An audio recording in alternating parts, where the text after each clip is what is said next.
Hello Taurus, thank you for joining me for your Sun or Ascendant forecast for week commencing the 13th of August.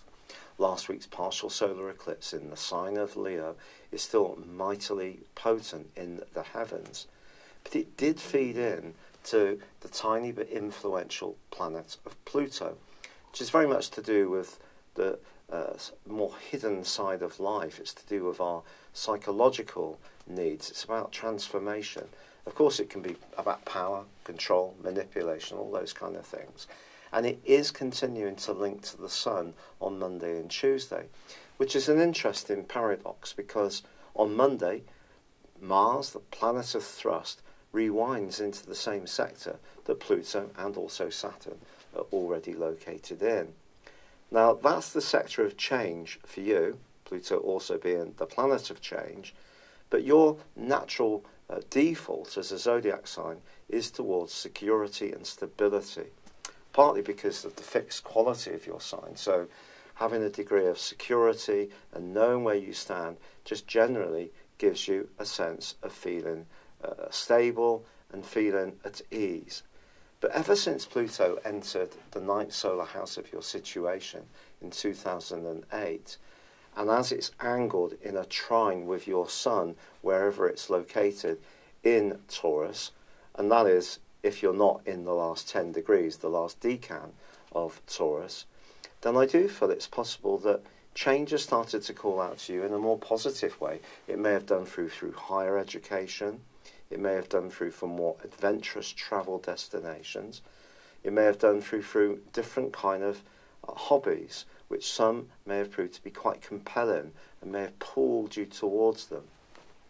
Now, because Mars moves into this area for a month, and you have had that constant right angle with Uranus in your sign ever since mid-May, that aspect is repeated this week, I have to be honest, on a disassociate basis.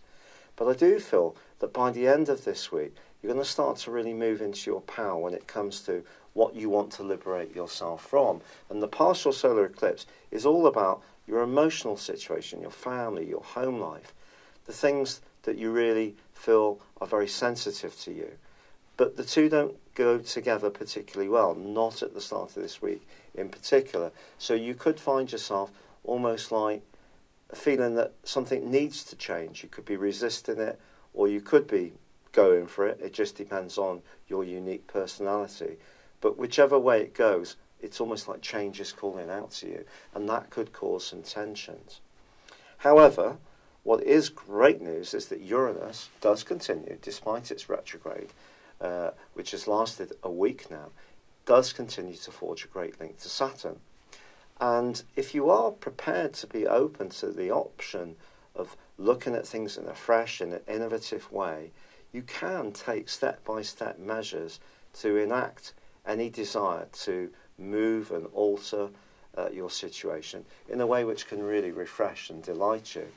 However, if there have been misunderstandings with someone close of late, it really wouldn't be a surprise. It could even be down to the base level of a mix-up around a relationship with a landlord or your building society or an estate agent or real relator, as you would say in the States. And that's because of Mercury's retrograde, and by the end of this week that does come to a close. Of course, it won't be until the 2nd of September that Mercury comes out of shadow, but I do feel generally by the end of this week some of the tension which has been so prevalent since really mid-May is going to start to peel away a little bit, and you're going to make some very interesting decisions which by the middle of next week, when the Sun moves into Virgo, could see you skyrocket back onto the front foot. You won't be feeling so vulnerable. It won't feel as everything is being shook up around you. It could be that you're going to be the one doing the shaking up. It's been a real pleasure being with you, Taurus. Thank you for joining me. I'd love it if you would like or comment, or if you've yet to do so, subscribe to this channel. Thank you. Hello Taurus, thank you so much for joining me for your Sun or Ascendant forecast for the month of August. Now there's going to be a lot of astrologers on YouTube talking about retrogrades. And of course there are some retrogrades this month, but 3 of them are concerning 3 of the higher octave or outer planets in the form of Neptune, Uranus and Pluto. And those go through a 5.5 month retrograde every single year. So the world's not going to come to an end or a halt because of these retrogrades. I do actually think that Mercury retrograde, which we know can be very potent, could be a factor for you because it's going to see you thinking very carefully about some important emotional issues. But it's not just about Mercury retrograde, it's about the partial solar eclipse of the 11th. It's also about the fact that the North Node is in Leo and itself goes through a period of 3 inversions, or goes back the other way, because of course the North Node goes round to the opposite direction of all the other planets. But you know, Mars square Uranus is going to be repeated this month, something that first began in May. Initially this month it's going to be concerning Uranus in your sign, of course, but Mars is going to actually reverse back into your sister Earth sign of Capricorn on the 13th. But that's not going to stop the square happening, because on a disassociate basis, within a 3-degree orb, it's still going to be there. So what does this mean? Well, it means, I feel, and this can be linked to all this stuff going on in the more foundational part of your horoscope, to do with emotion, home, very close relationships. I do feel that if you're in a situation which is stopping you from thriving and being a naturally flowing and evolving being and person, you could find yourself really staging something of a rebellion this month, and quite a major one too. Now this may have been cooking up since the second week of May for you, and possibly there's been sparks and incidents since then, but I really feel that they can hot up this month. Mars for you in the 10th solar house initially is about you being more outspoken and more assertive about what you really feel, particularly if people aren't hearing your needs, which is possible with the Sun, the partial solar eclipse, and Mercury retrograde, and of course also the North Node, all in Leo. So if you feel that your words are being lost, they're falling on deaf ears, you're kind of a voice in the wilderness, I think Mars's angle with Uranus could see you staging something of a reactionary response, which may even surprise you, particularly if you're someone who is generally a little bit more even-tempered and passive. I don't mean passive in a weak way, but just likes to have peace and tranquility in your life. You may be surprised by how much more strident you can be.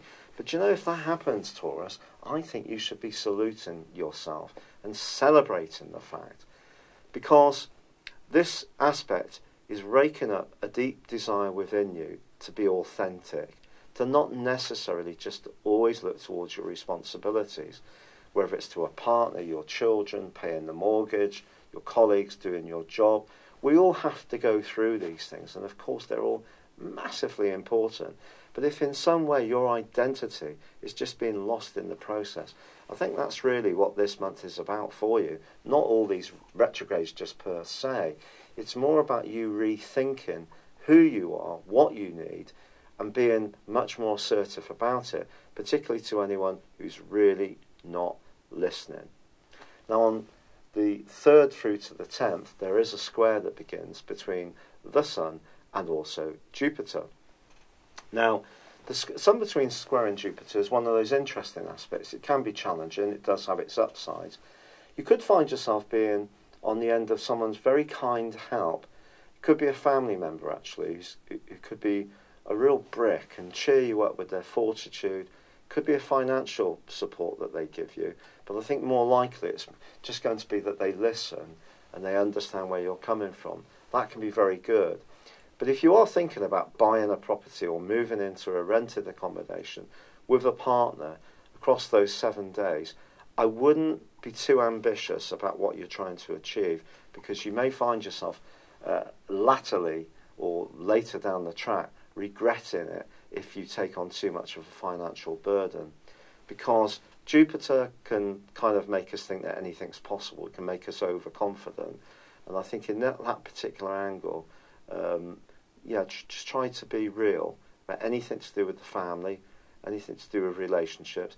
Even if there is someone buzzing around you that you really like and it's quite delightful to have their attention, don't get too swept up with it initially. Now Venus, the planet of love, and of course your ruler, does move out of a superb location for you, and on the 7th moves into a much more practical one. So for the rest of the month you may be thinking, well, what does this mean for me? Is there going to be, sort of very much in it? But Venus moving through Libra is also another of the signs, along with yours, that it rules. So it's just saying to you that diplomacy can still have a place to play, even if someone is being very frustrating and you're really having to beat the drum in order for them to take notice of you. There can be other times when you can be a bit more self-sacrificing, put yourself out for people, whether it's a colleague or a partner or around the domestic scene. But Mars does itself rewinds into the sign of Capricorn. Now that's interesting because for you that's your 9th solar house, and that's about adventurism, independence, escapism in some ways. So you could think about a travel plan, but it won't be until the 27th of this month that Mars finally ends this colossally long retrograde it's gone through, which has been a big feature of this year. And I feel for you, even if you have been asserting yourself more, even if there has been some changes around your professional situation because of it initially being in your 10th house, as it has been in Aquarius, and it's going back into Aquarius, I must tell you that. So it's not going to emerge from this long journey until November. So it's still going to be asking you to think about work, think about assertiveness, think about possessing your talents and making people more aware of your impact. That's still going to be a thing, and it's still going to be in that square with Uranus for the first 3 weeks of this month. Now the pressure might drop off a bit when it goes forwards and comes out of the square, but of course Mercury is itself retrograde until the 18th. It won't come out of shadow until the 2nd of September, so there may still be some things that need to be resolved, talked about, and need to evolve that aren't necessarily going to instantly be sorted for you on the 18th. But what can be hugely helpful to you is the Sun moving into your sister Earth sign of Virgo on the 23rd. It's going to give you a huge boost of extra vitality and enthusiasm. But the full moon obviously opposes the Sun, which occurs on the 26th in Pisces, actually has some very supportive energy coming in the guise of Saturn and Uranus, which are in a great location to each other all month, as is Jupiter and Neptune. And I think these outer planets, despite these retrogrades, are still there nudging you forwards if you're open to it, to be perfectly honest. I think it's just possible on the 26th, on this back of this full moon, that if you are in a romantic relationship which is not working very well, or there's someone in your circle, a friend who tends to sort of be a bit clingy or controlling or wants too much of your time and attention, you may assert yourself a little bit more on the back of that. But then Mars, of course, goes forwards, and I think generally that's going to be helpful. So we can see all these retrogrades as being hugely difficult, or we can see them as opportunities. Now, your opportunity with Mercury may be to rethink things about where you live, how you live there, who with. There could be some stop-starts. If you are looking to move, buy somewhere, you're going through any kind of conveyancing, I'm afraid some frustrations may be in store. We can't get away from the fact that Mercury can be mischievous. What we can do is try to micromanage the processes of communication to ensure that what we can control, we do it in as precise way as possible. Still no guarantees, but I still feel there could be some revelations within the family, within yourself, and I think a lot of it is about you coming into your power this month. So even if there are some bumpy moments and someone around you doesn't like it, if you're trying to shift the status quo, stick with it, Taurus. I want to apologise that this video is produced for you rather late. I'm doing this on the 24th of July. As you may know, I haven't been very well, and that's put me behind, and my energy has been very low. If you have written in and made any comments, I'm extraordinarily grateful for them. If this video is a little bit shorter than usual, it's because I'm having to pace myself a bit. But I have got rheumatoid arthritis now, and it's been quite surprising how quickly it's come in and how it's been affecting me. So thank you so much for all your support. It means a fantastic amount, and I really hope that you've gained something from this video valuable, rather than just a constant focus on retrogrades. There's much more finer detail in the month for you than that, and there's opportunities to grow in terms of your emotional being and your role in the world at large. And I'd love it if you would like, comment or subscribe to my channel if you've yet to do so. But for now, good luck and goodbye. Hello, thank you so much for watching my video. I'd love you to join me at my Horoscope Ace app. You can find this at www.horoscope-ace.com. You can use it through Android, iOS, Apple or Facebook. Check out your ascendant or your moon sign, or download your free birth chart. There's all your favourite videos, plus there are daily, weekly, monthly and yearly horoscopes for general, love, Chinese and Indian astrology. If your passion is tarot, there's my brilliant 3-card money or love tarot readings too. And it's all there at www.horoscope-ace.com. Thank you.